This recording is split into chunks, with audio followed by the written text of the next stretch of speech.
para po sa atin dito sa Baguio City. Bali, may bago tayong dating na Crosswind 2015 model na XL, manual, diesel. So, ito yung bago nating dating, ipapasilip po namin sa inyo. Meron siyang mga konting issue, pero sariwa po yung unit at saka nakuha natin sa personer. So, ipapasilip po namin. Ito yung kanyang buong harapan. Maayos na maayos. May garahe po kasi itong ating Crosswind. Napakalinaw ang kanyang conduction sticker. Urig na urig yung kanyang salamin. So itong kanyang mga headlight, parang bago. Yan o. Malinaw na malinaw. Bali, inuwi natin to kagabi. Maayos naman yung kanyang takbo. Aircon, malamig. Yung kanyang makina, walang problema. So ito lang, napansin ko, nung nagmamaneho kami, medyo may wiggle po yung kanyang manubela pag tumatakbo ka. Kasi yung kanyang gulong, hindi maganda yung putpod. Kaya ipapaayos po natin ito. Ipapa-align po natin, o kaya palitan siguro yung gulong kasi tabingi yung putpod ng gulong. So ito yung kanyang buong body, punat lata, maayos na maayos. May portion lang dito na pinaritats at hindi nakuha yung kulay. Pero kung hindi po tayo masailan, pwede na po ito. Yan. Malinis naman siya. So, pati yung kabilang side, papakita namin sa inyo. Ito yung kanyang kanang side. Bali itong portion na to, iba yung kulay. Hindi nakuha. Naisagi lang niya pero latang-lata. Pangit lang yung pagkapintura nung gumawa. Ito yung original paint. Pangalawang pinto. Yan. Latang-lata. Ayos.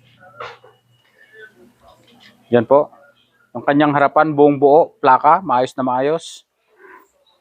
Yan. Papasilip natin tong kanyang loob.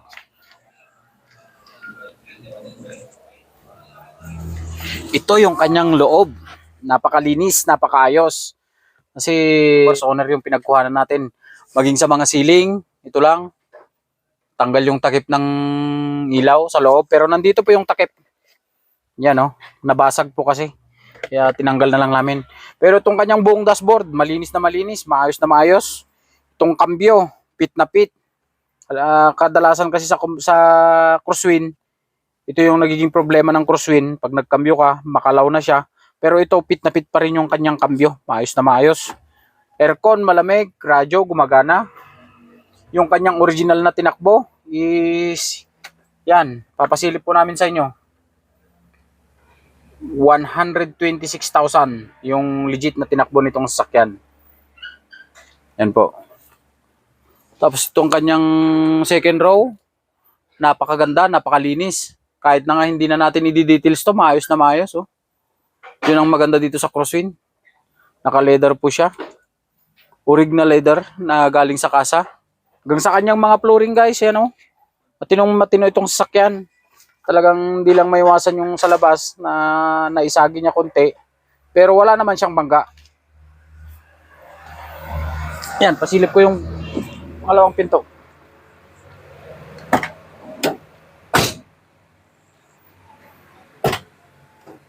Yan, napakaayos itong second row seat niya.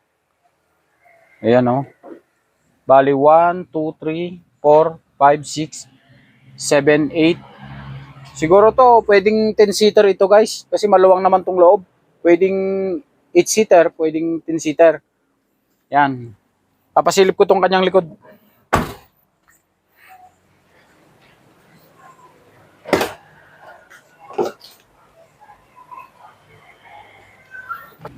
Ito yung kanyang likod. Tinong matino. Sa mga flooring, oh, maayos na maayos. Madumi lang siya. Itong mga upuan, may mga mantsa lang konti. Ito yung kanyang seat cover. Isama na lang natin kung sakaling mabili man. So ito yung pinto sa likod. Yan oh. Maayos na maayos. Wala pong mga sira, wala pong mga punit. Buong buo.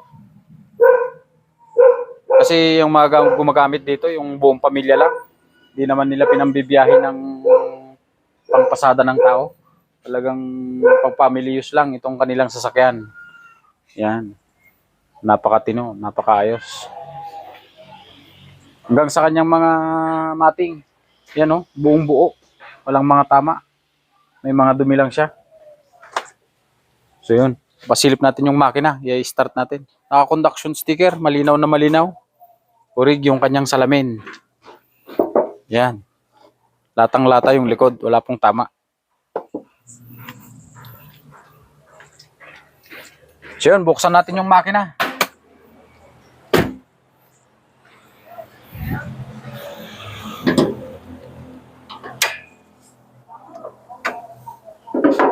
Yan yung kanyang makina. Ayos na maayos po. Nakakulant pa po siya, yan. Kulant pa po yung kanyang tubig sa radiator. Dahil tong kanyang radiator, original pa. Yan o, kulay green yung kanyang kulant. Makina, maayos na maayos. Wala kang makikitang mga leak, mga tagas sa makina. Yan. Saka matipid po ito kasi crosswind. Matipid sa konsumo ng diesel. Yan. Ayos po yung kanyang andar, matining. Kasi wala pang nagagalaw sa makina talaga. Yan o. Yan. 126 ang kanyang legit odo. Yan, gumagana po yung kanyang mga wiper. Yan, yung tubig sa wiper, gumagana. Yung kanyang stereo, nagana rin yan. Yan o. Yung kanyang aircon, napakalamig ang aircon po nito. Yan. Yan. Yan o, napakalamig. So itong kanyang manubela, maayos na maayos. Pero ang crosswind, wala naman kasi siyang airbag. Kaya yan, intact na intact yung buong harapan. So bali, ang pinaka-issue lang po nito is yung gulong. Kasi tabing yung pudpud ng mga gulong.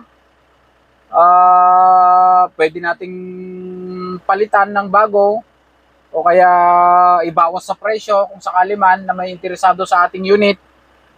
So yun, pwede natin pag-usapan guys kung paano. Baka may mga naghahanap na ganitong klase ng sasakyan, mura, matipid, pwedeng pang service.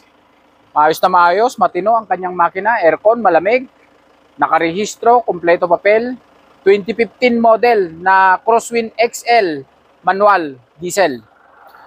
So ang halaga pala nito ay nagkakahalaga siya ng 385,000. Ilalagay po namin yung aming contact number sa baba ng ating video para madali nyo po kaming kontakin o kaya mag-inquire sa ating bagong dating na Crosswind.